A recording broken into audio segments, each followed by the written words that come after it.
Shalom, selamat malam Bapak Ibu Saudara. Jemaat Mezbah Doa yang dikasihi Tuhan dimanapun berada malam hari ini. Mari kita mau sama-sama siapkan hati kita. Kita mau datang pada Tuhan, kita mau bersyukur, kita mau menyembah Tuhan. Jikalau Tuhan sudah menuntun langkah-langkah kita dari pagi sampai malam hari ini, semuanya karena anugerah Tuhan. Karenanya mari sama-sama kita datang kembali di malam hari ini. Kita boleh satukan hati kita di dalam doa. Tuhan Yesus, terima kasih buat malam hari ini Tuhan. Terima kasih buat anugerah Tuhan, terima kasih buat kesempatan yang Tuhan berikan untuk kami malam hari ini. Malam hari ini kami mau bersyukur kepadamu ya Bapa, buat penyertaan-Mu, buat tuntunan-Mu, buat kasih-Mu yang sungguh luar biasa di dalam hidup kami. Sungguh kami merasakan bahwa Tuhan menuntun langkah-langkah setiap kami. Karena malam hari ini, izinkan kami boleh kembali datang menghadap tahta-Mu yang kudus. Kau kuduskan, sucikan kami, agar supaya kami layak Tuhan berjumpa secara pribadi dengan Engkau. Sebab kami tahu saat yang paling indah di dalam hidup kami adalah saat kami berjumpa secara pribadi dengan Engkau. Kami tenggelam di dalam kasih-Mu. Kami nikmati kasih-Mu Tuhan. Karena mari saat ini Bapak Ibu Saudara buka hati kita. Datang dengan ucapan syukur. Malam ini Kau boleh berdoa. Jikalau Tuhan sudah menuntun kita sampai saat ini melewati setiap musim, semuanya karena kasih Tuhan. Mari datang, mari sembah Tuhan. Terima kasih, nyatakan syukur-Mu pada Tuhan. Terima kasih ya Tuhan. Kami bersyukur, kami bersyukur kepadamu. Engkau menuntun langkah kami Tuhan. Semusim berlalu, namun kasih-Mu tetap nyata bagi kami. Kau selalu ada untuk kami Tuhan.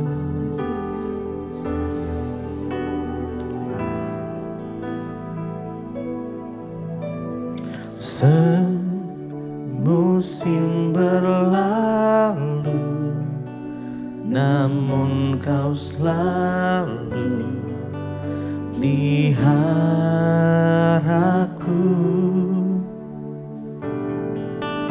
Kasih dan setia-Mu tak pernah layu di hidupku.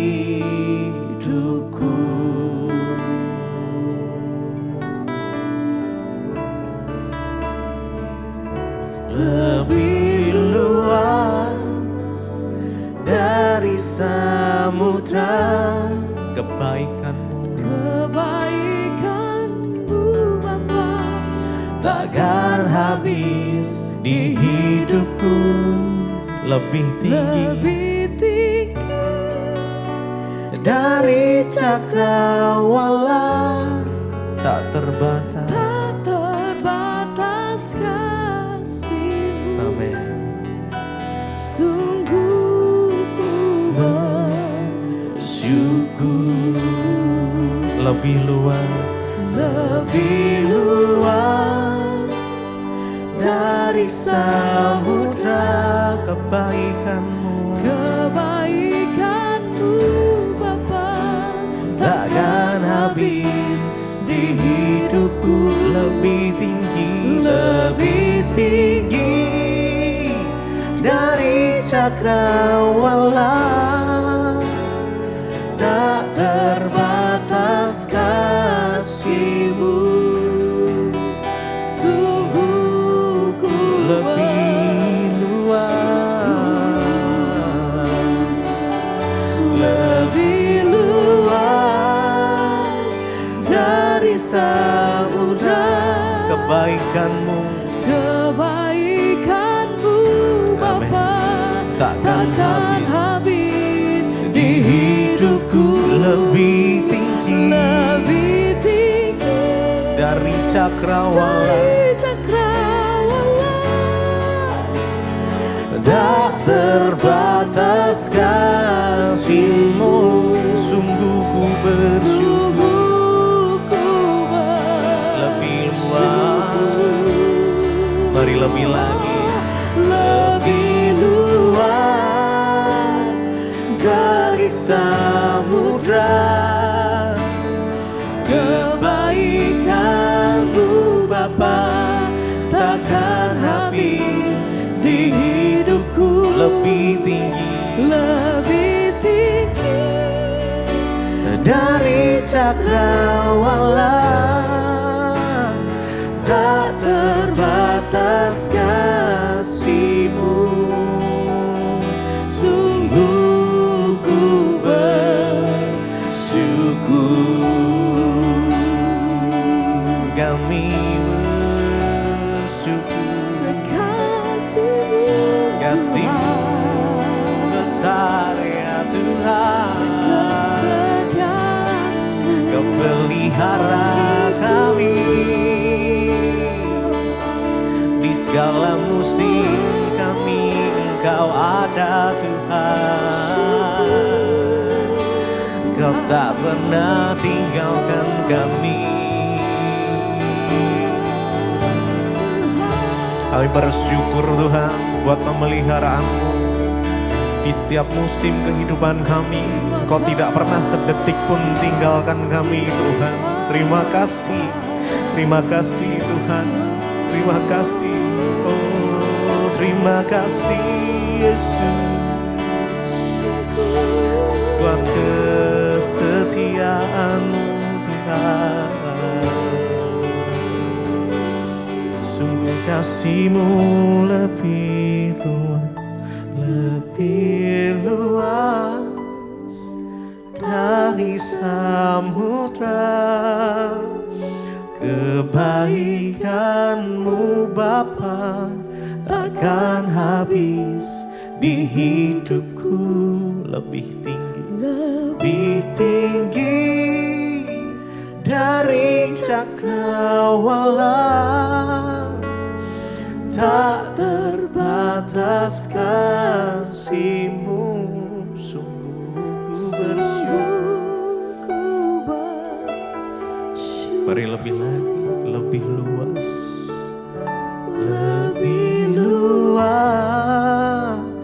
dari samudra, kebaikan-Mu Bapa takkan habis di hidupku. Terima kasih. Lebih tinggi dari cakrawala, tak terbatas kasih-Mu, sungguh ku bersyukur. Sekali lagi, lebih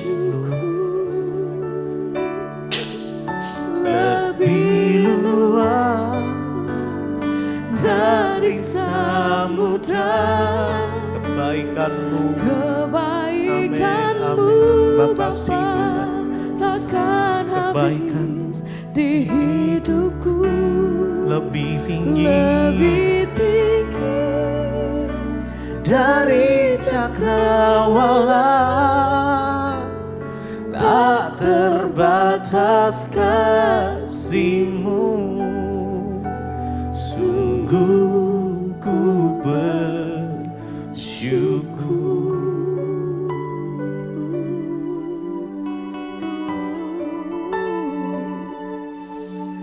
Kami bersyukur Tuhan. Yes, terima kasih Bapa. Kami bersyukur Tuhan. Kami bersyukur buat hadirat-Mu. Terima kasih Tuhan. Berkuasa hadirat-Mu itu yang menangkap setiap hati kami, yang jamah setiap hati. Oh, biar kuasa-Mu mengalir malam hari ini Tuhan. Oh, Engkau yang Engkau yang menyembuhkan, Engkau yang menyegarkan setiap jiwa kami. Bangun setiap hati kami yang letih dan lesu Tuhan. Tinggal tenang di dalam kasih dan hadirat-Mu, biar kami temukan kekuatan yang baru di dalam Engkau. Kami percayakan penuh seluruh hidup kami di dalam Engkau, karena kami tahu Engkau yang maha tahu, Engkau yang maha melihat, Engkau yang mengerti setiap jalan-jalan hidup kami. Sebab itu kami mempertaruhkan seluruh hidup kami di dalam tangan Tuhan yang Engkau yang berkuasa atas hidup kami Tuhan. Dalam rencana-Mu, dalam kehendak-Mu kami letakkan seluruh hidup kami Tuhan. Segenap hati kami memuji Engkau malam hari ini ya Tuhan. Segenap hati kami meninggikan Engkau yang kudus Tuhan. Engkau Tuhan Allah Maha Tahu, betapa dahsyatnya kuasa-Mu, hadirat-Mu Tuhan. Hadirat-Mu Kini jamah setiap hati kami, dan malam hari ini kami menikmati kasih-Mu Tuhan. Aku Haleluya. mendekat padamu. Engkau Tuhan Allah Maha Tahu, betapa dahsyatnya kuasa Tuhan. Betapa dahsyatnya kuasa-Mu, Hadirat-Mu Tuhan, hadirat-Mu penuhiku. penuhiku. Terima kasih Tuhan. Bawaku mendekat padamu. Segenap hati kami memuji Engkau. Engkau Tuhan Allah Maha Tahu, betapa dahsyatnya, betapa dahsyatnya kuasa-Mu, hadirat-Mu, Hadirat-Mu kini amin, penuhiku. Mari bawa setiap hati kami malam hari ini Tuhan. Jamah setiap hati kami. Oh, Engkau Tuhan Allah Maha Tahu, betapa dahsyatnya kuasa-Mu. Katakan hadirat-Mu kini penuhiku. Bawaku Tuhan, bawaku terbang lebih jauh di dalam kehendak-Mu. Kami nyatakan Engkau Tuhan Allah Maha Tahu, betapa dahsyat, betapa dahsyatnya kuasa-Mu, hadirat-Mu kini penuhiku. Tuhan, bawaku mendekat padamu.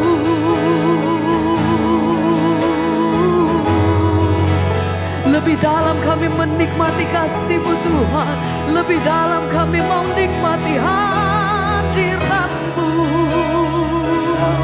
Tuhan. Ini setiap kami umat-Mu malam hari ini datang untuk memuji-Mu.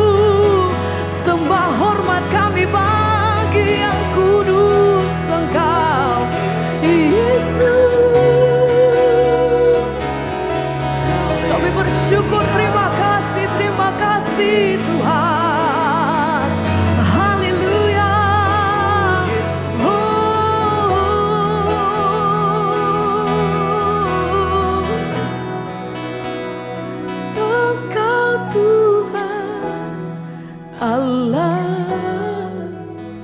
Maha tahu betapa dahsyatnya kuasa-Mu, hadirat-Mu penuhi di jamaah setia. penuhiku. Amin Tuhan. Bawaku mendekat padamu. Amin. Engkau Tuhan Allah Maha tahu betapa dahsyatnya kuasa-Mu, hadirat-Mu kini penuhiku. Amin. Bawaku mendekat. Sekali lagi bersama nyatakan, Engkau Tuhan Allah Maha tahu betapa dahsyatnya kuasa-Mu, hadirat-Mu kini penuhiku. Bawaku mendekat padamu.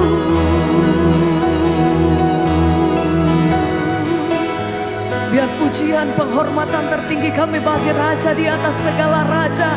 Engkau yang layak Tuhan, bagi nama di atas segala nama.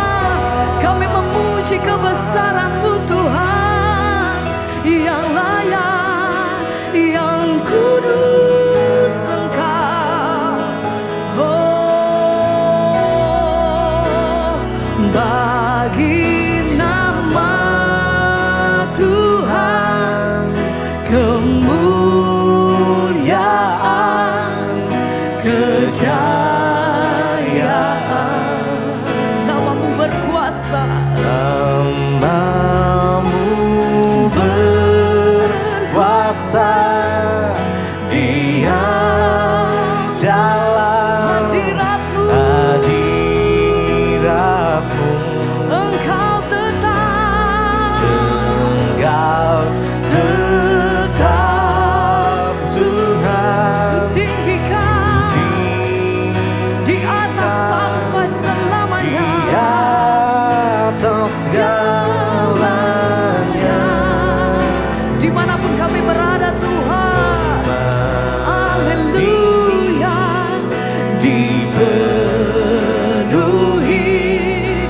nama Tuhan. dengan sungguh mari bersama nyatakan, bagi nama Tuhan kemuliaan, kejayaan. Nama-Mu berkuasa, diam dalam hadirat-Mu. Engkau tetap Tuhan, ku tinggikan di atas segalanya. Tempat di mana kami berada, kami percaya. Amin. Dipenuhi nama Tuhan. bagi nama-Mu, bagi nama Tuhan kemuliaan, kejayaan. Nama-Mu berkuasa, diam dalam hadirat-Mu. Engkau tetap Tuhan, ku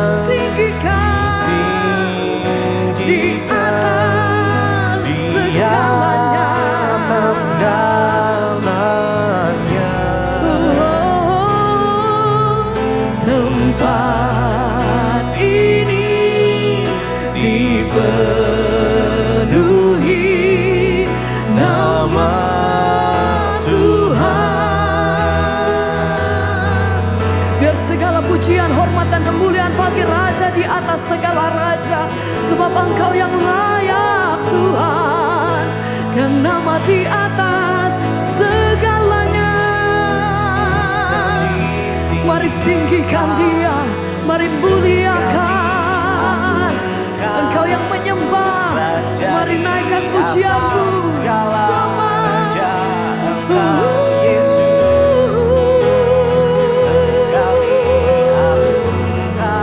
Haleluya.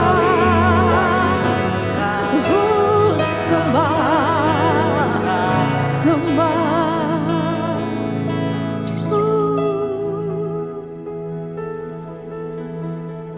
Segala pujian bagimu Tuhan. Haleluya. Sekali lagi bagi nama Tuhan kemuliaan, kejayaan, namamu berkuasa, diam dalam hadiratmu.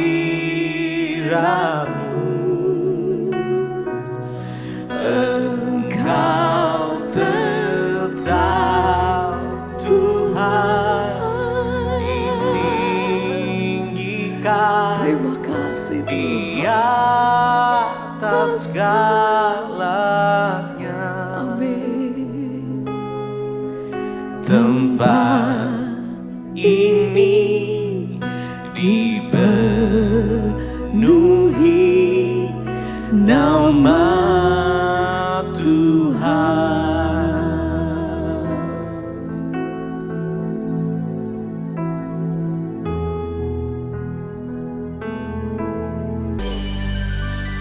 Terima kasih Bapa. Biar pujian ini sungguh-sungguh keluar dari hati kami yang ingin terus hidup menyenangkan Tuhan. Ajar kami untuk mengikuti setiap hukum-hukum Kristus dalam hidup kami, supaya kami ada dalam perkenanan-Mu ya Bapa. Siap kami datang hari ini, hidup kami terbuka bagi firman Tuhan. Tegur kami, nasihati kami, dan kami mau berubah sesuai firman-Mu Bapa. Urapi hamba-Mu yang tidak ada apa-apanya, urapi setiap kami. Dalam nama Yesus kami buka hati bagi firman Tuhan. Yang percaya Tuhan di tengah kita memberkati kita, katakan bersama amin. Tepuk tangan buat Tuhan Yesus saudara. Silakan duduk. Shalom. Apa kabarnya hari ini? Luar biasa ya. Ada masalah pun tetap luar biasa. Bapak Ibu, tema hari ini adalah hidup ya. Kita ini hidup untuk menolong sesama kita. Hari-hari ini ya, menolong orang lain itu rasanya ya sudah jarang terjadi saudara ya. Contoh kita lihat kadang banyak video-video beredar, istri disiksa sama suami, gak ada yang nolongi saudara. Semua ngambil HP malah syuting untuk konten. Karena orang berpikir gak usah ikut-ikut lah ya, nanti kita juga ikut-ikutan terseret. Padahal Alkitab berkata kita ini ya harus belajar untuk hidup saling menolong sesama kita. Di dalam Galatia pasal 6 ayat 2 sampai 4, firman Tuhan berkata begini saudara. Bertolong-tolonglah ya dalam menanggung bebanmu, demikianlah kamu memenuhi hukum Kristus. Ayat yang ketiga berkata, baca bersama 1, 2, 3. Sebab kalau seorang menyangka bahwa ia berarti, padahal ia sama sekali tidak berarti, ia menipu diri sendiri. Baiklah, ayat berikutnya, tiap-tiap orang menguji pekerjaannya sendiri, maka ia boleh bermegah melihat keadaannya sendiri dan bukan melihat keadaan orang lain. Di tengah masa yang sukar, ya Alkitab itu memang tidak pernah salah berkata bahwa di akhir zaman kasih akan menjadi semakin tawar. Kita melihat hari-hari ini saudara, orang ya semua berlomba-lomba, semua apapun dihitung dengan uang ya. Kemarin hampir kita nanti ibadah 17 enggak bisa nyanyi lagu Indonesia Raya. Karena kena royalti. Jadi saya bisa bayangkan kalau hormat gerak dalam hati saja. Ya, untung Tuhan bukan manusia loh. Kalau Tuhan kasih kita kena royalti untuk oksigen, mati nggak kita? Mati, ya. Tapi manusia semua diukur dengan uang, saudara, ya. Satu restoran kemarin putar lagu di restorannya ini kena pidana. Akhirnya membayar ganti rugi 2,2 M. Dia putar burung berkicau juga kena royalti. Burungnya yang terima royaltinya. Ya, burung berkicau saudara kena royalti sekarang. Makanya di pasar burung itu ada burung saudara berkicaunya pintar. Tanya berapa ini harganya? 1 M. Wih mahal ya. Ada satu diam terus. Ini berapa? 2 M. Ini cuma dia mahal. Iya lagu yang dinyanyikan tuh ini yang cipta. Makanya mahal dia 2 M. Karena dia pencipta lagunya itu ternyata dinyanyikan burung sebelah. Jadi karena kena royalti jadi harganya 2 M tuh burung. Ya.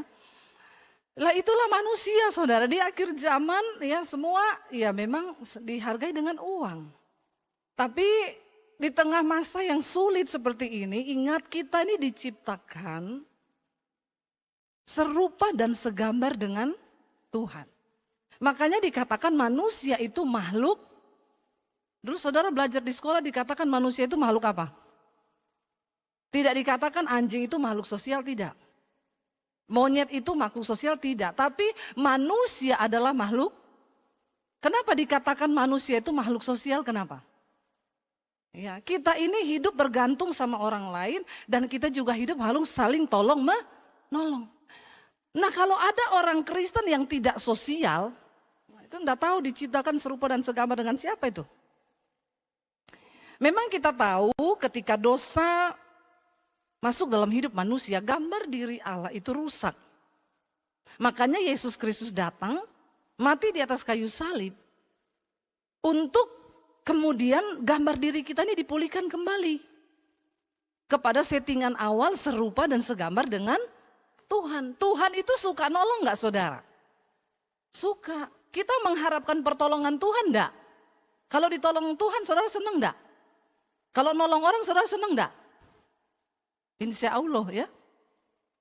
Jadi harusnya kita menyadari bahwa ya memang kita ini harus saling tolong menolong. Karena kita diciptakan serupa dan segambar dengan Tuhan. Nah alasan pertama kenapa kita harus saling tolong menolong. Ayat yang kedua tadi Galatia 6 berkata. Bertolong-tolonglah menanggung bebanmu. Karena demikianlah kamu memenuhi hukum Kristus. Kita semua sudah menerima keselamatan itu gratis di dalam nama Yesus. Tapi ketika kita sudah menerima maka kita harus menghidupi hukum Kristus supaya satu saat waktu kita mati kita bisa dan berhak untuk masuk sorga. Jangan berkata begini, kan kita diselamatkan bukan karena perbuatan baik bu. Memang tidak ada orang bisa selamat karena perbuatan baik. Tapi waktu kau sudah terima anugerah keselamatan itu, kau harus kerjakan keselamatan itu dengan kita hidup memenuhi hukum Kristus. Kenapa kita harus tolong menolong? Karena demikianlah kamu memenuhi hukum Kristus. Bukan soal kita mau atau tidak. Berapa waktu lalu ada orang membutuhkan pertolongan. Saya telepon adik saya di Sulawesi. Tolong kamu pergi lihat itu loh. Coba lihat keadaannya apa yang dibutuhkan. Coba tolong. Adik saya jawab. Kalau ingat perbuatannya sih saya enggak mau nolong. Saya bilang, jangan kau ingat-ingat perbuatan orang yang menyakitkan. Kita menolong bukan karena orang itu baik. Dan jangan halangi setiap perbuatan baikmu hanya karena ingat kelakuannya orang itu sama kita. Terus akhirnya saya kasih pengertian, adik saya bilang, yaudahlah nanti saya pergi. Ini karena demi Tuhan Yesus saja. Nah ya itu namanya kau memenuhi hukum Kristus. Kalau kita melihat orang menolong karena dia baik sama kita, Tuhan bilang apa gunanya? Orang dunia pun melakukan hal yang sama.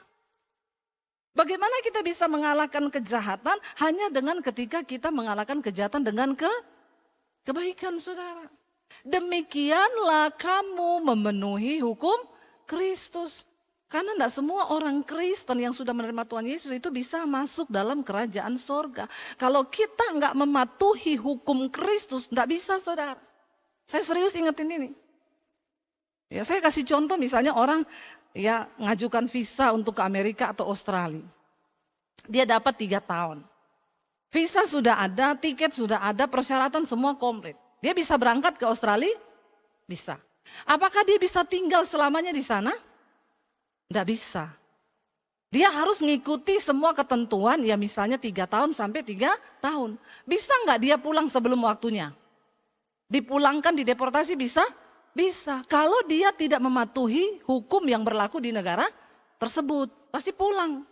Karena setiap negara itu hukumnya beda. Kalau kita di luar negeri, jangan kau bawa aturan-aturan Indonesia ke sana. Di Indonesia orang lewatin lampu merah masih aman. Di sana kita kalau lewat lampu merah langsung kena denda. Nama kita tercatat itu sudah bikin pelanggaran 1 kali. Di luar negeri contoh kita pelihara anjing saudara. Kau nggak bawa anjing jalan-jalan 1 minggu. Itu tetanggamu lapor, kau bisa dipenjara loh. Di Indonesia tidak, biar anjing di RW tidak ada yang lapor. Ya enggak saudara, mau kau siksa anjingmu, mau kau apa, nggak ada yang peduli. Karena kalau di luar negeri itu, kalau ada gempa atau apa yang pertama harus ditolong wanita dan anak kecil. Nomor 2, hewan peliharaan seperti anjing. Nomor 3 baru laki-laki. Jadi anjing menempati urutan nomor 2 loh. Itu nggak tahu salahnya di mana ya. Ya itu namanya aturan negara di sana. Kalau kau melanggar aturan negara di sana, ya makanya orang banyak dideportasi, dipulangin paksa. Kalau sudah dipulangin paksa nggak bisa lagi ke sana. Kalau kita mengaku warga kerajaan Allah, maka hidup kita harus berubah mengikuti hukum kerajaan Allah. Nggak bisa seenak-enaknya, oh saya kan Kristen sudah bertobat pasti masuk surga. Nggak bisa saudara. Kau harus memenuhi hukum Kristus. Salah satunya adalah dengan menolong sesama. Menolong sesama itu nggak perlu harus bikin, oh iya saya harus ngasih uang 200 M. Nggak usah kayak begitu, itu juga nggak mungkin toh.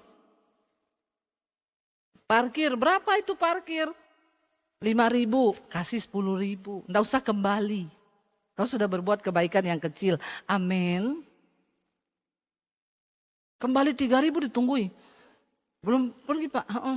Sebelum balik loh 3.000. Tapi ada loh orang-orang Kristen pelit begitu ada. Kristen pelit banyak. Alkitab bilang orang kikir tidak masuk surga.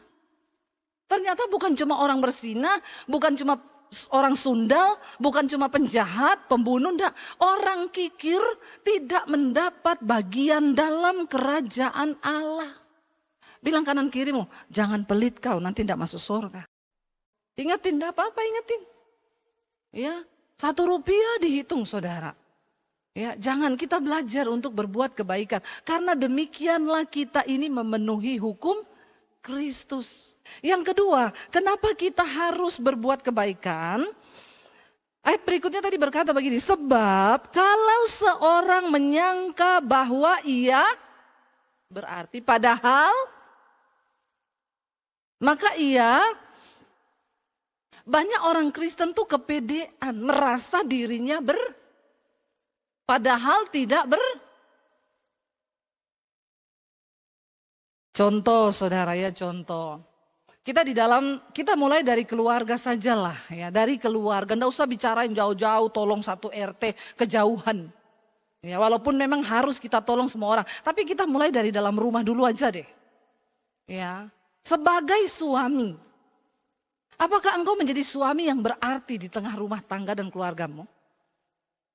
Karena ada suami yang gini saudara, merasa berarti banget sama istrinya ini. Kamu itu ya setiap bulan tak kasih gaji 6 juta. Ngapain aja kamu, gak pernah ada sisa, boros sekali hidupmu. Istrinya jengkel ngomong gini, gini aja Pak, mulai bulan ini aku cuti sebulan. Kau urus rumah tangga ya, kau urus dengan gaji 6 juta itu. Kau pikir saya boros, kau urus. Suaminya catat, makan sehari 100.000 sekali makan untuk 1 rumah ini. Beli lauk, beli ini, beli itu. Berarti kalau 1 hari 3 kali, taruhlah istrinya hemat-hemat bisa 150 sampai 200. Lalu bayar sekolah anak ya.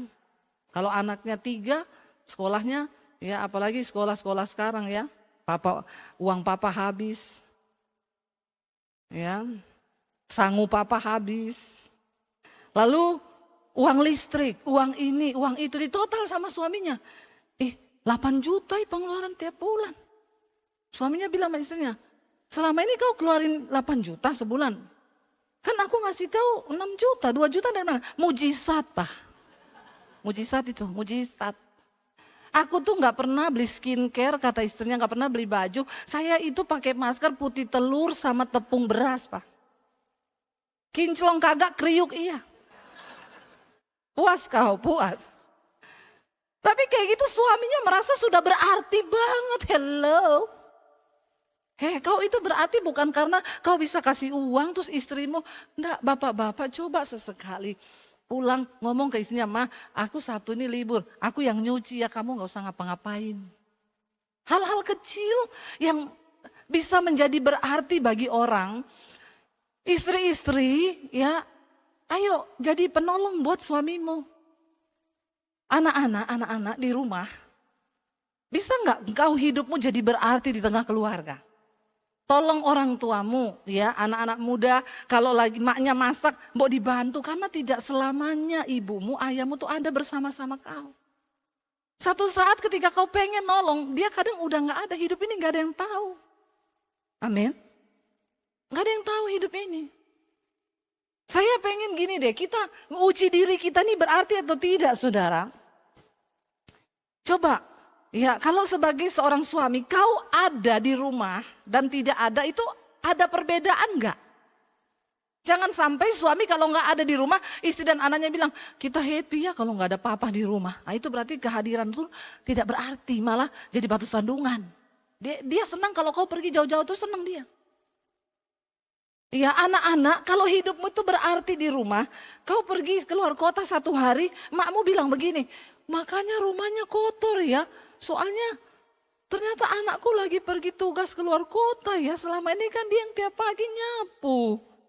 Jangan sampai kau pergi terus makmu bilang gini, makanya rumah bersih, anak-anak semua lagi pergi soalnya. Nah, itu berarti hidupmu nggak berarti. Saya serius loh saudara. Kita ini sedang menuju kepada kematian yang nggak ada orang yang tahu. Dan ada statement yang berkata begini, kalau gajah mati meninggalkan gading. Kalau harimau mati meninggalkan belang. Kalau orang mati tinggalin apa? Utang. Jangan ya, sebelum mati lunasin utangmu. Meninggalkan amal kebaikan yang akan diingat. Satu saat kita ada di peti, adakah orang akan datang dan menangis ngomong, dia baik banget loh, ya ampun selama dia hidup aku rasain loh kebaikannya. Kalau kau mati, apakah istrimu akan nangis di petimu dan berkata, ya Tuhan dia jadi suami yang baik. Atau istrimu bilang, akhirnya mati juga dia Tuhan, kenapa gak dari dulu, dari ini aku tunggu-tunggu. Loh benar gak saudara? Ya, anak-anak muda, kau itu artimu dalam keluarga apa? Atau cuma kau itu ada kalau mak uang, pak uang, yang lainnya gak dirasakan apa-apa kehadiranmu itu di rumah. Mari kita mulai dikatakan sebab kalau seorang menyangka bahwa ia berarti padahal dia sama sekali tidak berarti, maka dia menipu diri. Nah banyak orang Kristen tuh yang menipu diri pakai topeng saudara hidupnya. Sehingga ternyata dia tuh enggak berarti tapi merasa berarti. Suami merasa berarti sudah kasih uang 6 juta padahal pengeluaran tiap bulan 8 juta please ya. Kita berdoa karena hidup ini enggak pernah ada yang tahu sampai kapan kita ada di dunia. Berapa waktu yang lalu ya dari GBI Viva kehilangan satu orang worship leader ya, Ibu Susan. Saya kaget waktu ya Bu Gembala telepon sudah meninggal. Itu singkat sekali, cuma hari Sabtu pijat refleksi kakinya bengkak, Minggu pagi masih video call sama teman-teman pelayanan, maaf aku enggak bisa pelayanan hari ini, kakiku masih bengkak. Senin pagi udah meninggal. Tidur cuma lewati 1 malam meninggal loh. Semua syok kaget, ya ampun kemarin masih telepon. Hidup ini benar-benar gak ada yang tahu saudara. Ya, yang syok orang yang ditinggalkan, ya ampun gak sangka. Semua saya sampai ya ampun Bu sakit apa Bu.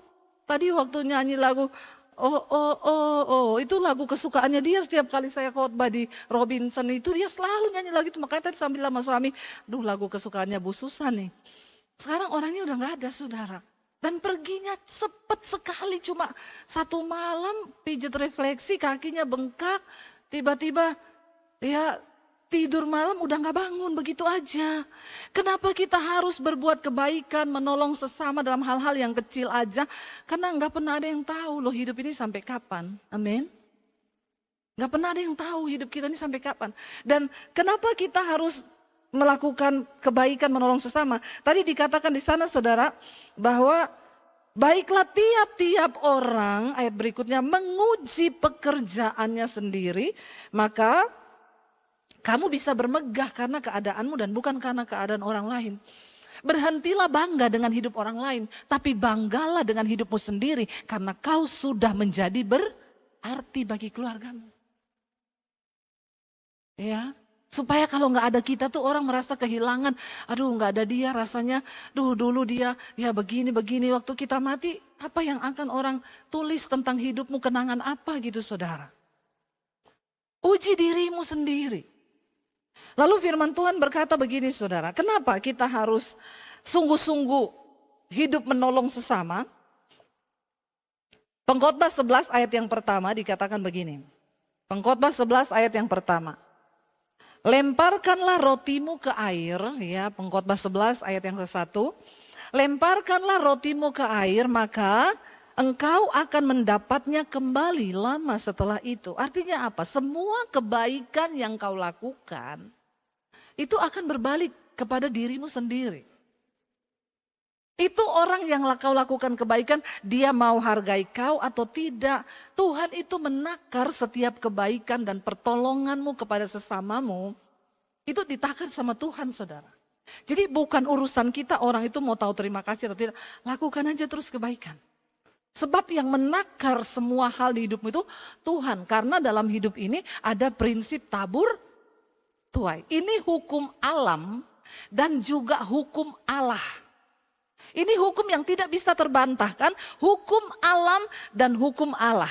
Artinya apa? Segala sesuatu yang kau lakukan di bumi ini, Tuhan mencatat, sorga mencatat, tapi tanah juga mencatat. Itu hukum tabur tuai. Firman Tuhan berkata dalam Amsal pasal yang ke-11 ayat 17. Ya. Amsal pasal yang ke-11 ayat 17, kita baca bersama. Orang yang murah hati berbuat baik kepada diri sendiri. Tetapi orang yang kejam, artinya begini, kalau kau murah hati kepada semua orang, kau sedang melakukan kebaikan untuk dirimu sendiri. Saudara pernah lihat enggak orang, itu orang kok mujur terus ya?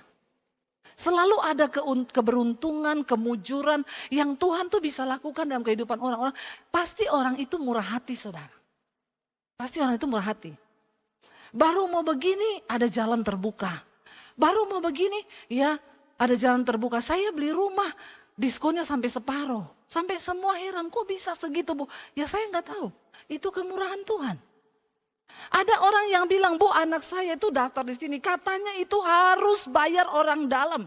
Tidak ada satupun yang bisa masuk kalau nggak bayar sekian ratus juta. Saya berdoa Bu. Dan Tuhan jawab anak saya nggak bayar 1 sen pun. Itu kemurahan Tuhan saudara. Orang yang mengalami kemurahan itu karena dia murah hati. Jadi jangan bingung kalau Tuhan tuh memberkati orang. Ya pasti karena orang itu murah hati.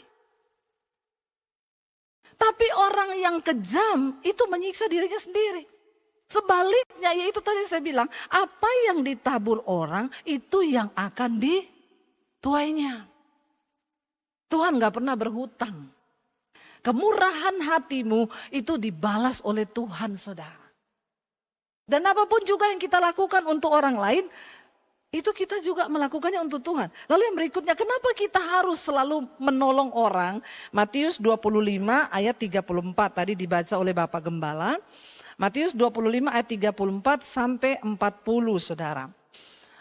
Satu saat ketika kita menghadapi tahta pengadilan Kristus, ada 2 barisan orang. Satu barisan sebelah kanan orang benar. Yang sebelah ini barisan sebelah kiri orang fasik yang masuk neraka, yang sebelah kanan yang masuk surga. Enggak dibilang Kristen semua sebelah kanan. Yang bukan Kristen sebelah kiri, no. Tetapi orang yang melakukan hukum Tuhan atau tidak itu yang menjadi tolak ukur. Dan raja itu akan berkata kepada mereka yang di sebelah kanannya, mari hai kamu yang diberkati oleh Bapakku, terimalah kerajaan sorga, kerajaan sorga yang telah disediakan bagimu sejak dunia dijadikan. Sudah ada sorga ini sejak dunia dijadikan, sorga itu sudah ada. Dan sudah ditetapkan akan ada penghuninya di sana. Saudara percaya kan ada sorga toh? Saudara masih percaya ada neraka toh? Kalau enggak pulang saja. Ini benar-benar saudara, ada satu kerajaan yang sudah disediakan Bapa bagi kita bahkan sebelum dunia ini dijadikan saudara. Lalu siapa mereka ini yang disuruh Tuhan baris sebelah kanan yang layak masuk sorga? Ayat berikutnya berkata begini.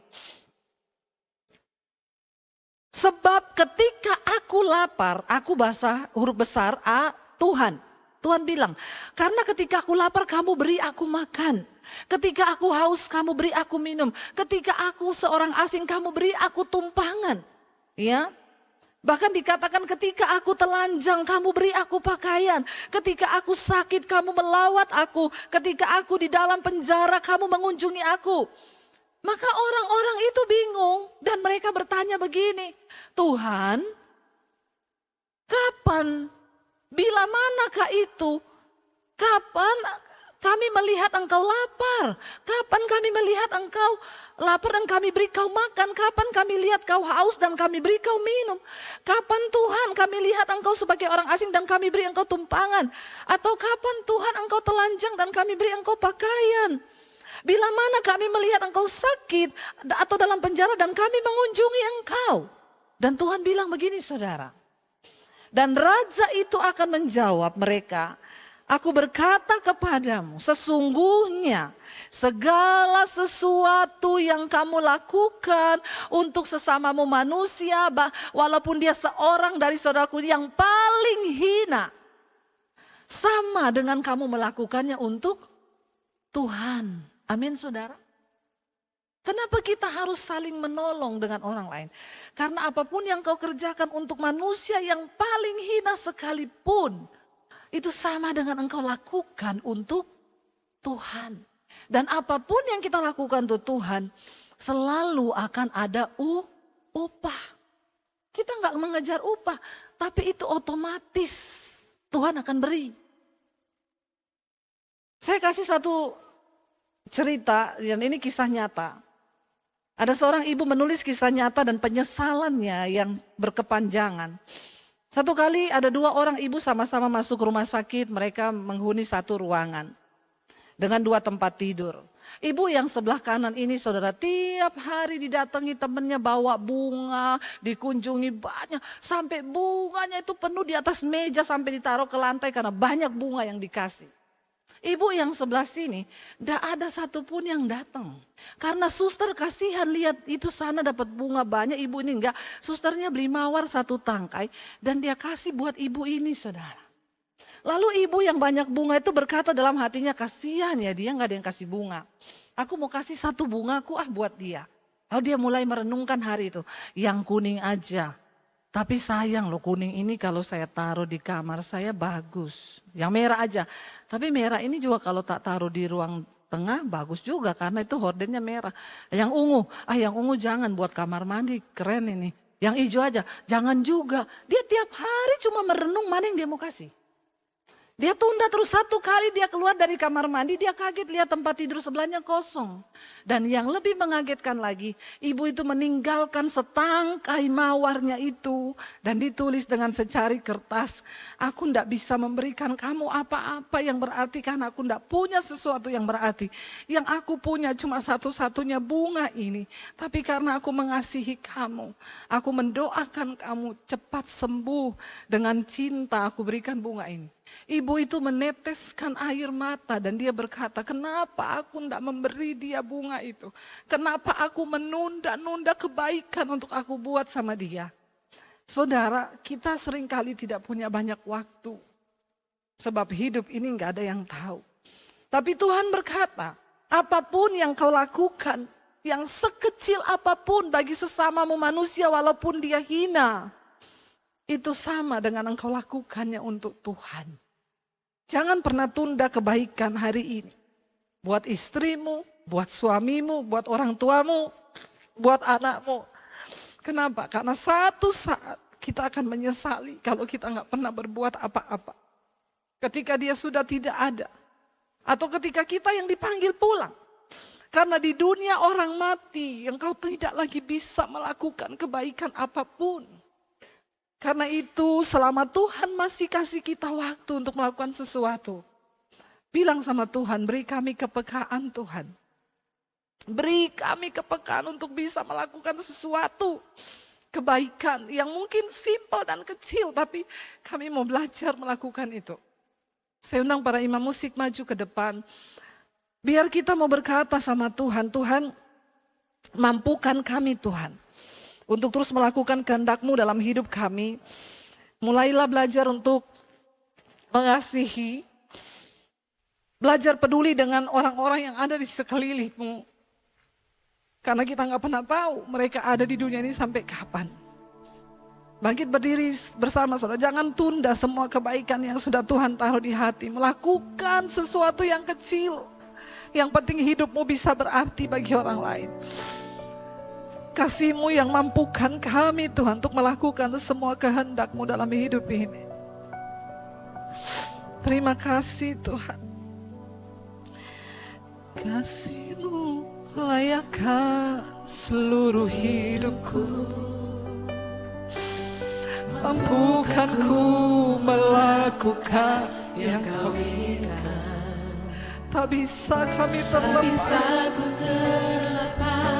Genggam tanganku, ingin lebih mengenal pribadi-Mu. Sekali lagi, kasih-Mu layakkan. Tutup mata dalam hadirat Tuhan saudara.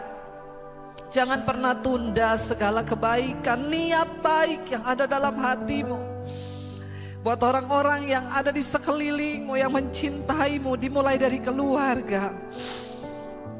Karena tidak selamanya kita akan mendapat kesempatan untuk berbuat baik kepada mereka. Dan tidak selamanya mereka akan ada di sekeliling kita. Katakan, Tuhan ajar kami Tuhan. Belajar mulai melakukan perkara-perkara kecil untuk menolong orang lain. Menolong istri, menolong suami, menolong orang tua, menolong anak-anak. Biar hidup kami ini berarti Tuhan. Biar hidup kami berarti Tuhan. Supaya ketika kami tinggalkan dunia ini, tidak ada penyesalan. Bahwa kami semakin bijaksana hari-hari ini, menghitung setiap hari-hari kami. Supaya kami boleh hidup menyenangkan Tuhan, menyenangkan orang-orang yang kami kasihi, bahkan sesama kami manusia. Ini hidup kami Tuhan, beri kami kekuatan, beri kami kepekaan untuk lebih lagi dimampukan untuk melakukan setiap perkara-perkara yang menyenangkan hati Tuhan. Kami menyerahkan seluruh hidup kami Tuhan. Mari buka hati dan tanganmu Bapak Ibu. Terimalah kiranya berkat, rahmat, anugerah dari Allah Bapa, cinta kasih dari Tuhan Yesus Kristus turun atas hidup kita mulai hari ini. Bahkan sampai kali yang kedua Tuhan Yesus datang kembali menjemput setiap kita. Dan nama kita semua tercatat di dalam kitab kehidupan. Di dalam nama Tuhan Yesus Kristus kita semua yang percaya diberkati, disertai Tuhan. Mari katakan bersama, amin, amin, amin. Kau yang pegang tanganku, Kau yang sentuh hatiku. Selamanya ku cinta Kau Yesus, selamanya ku menyembah.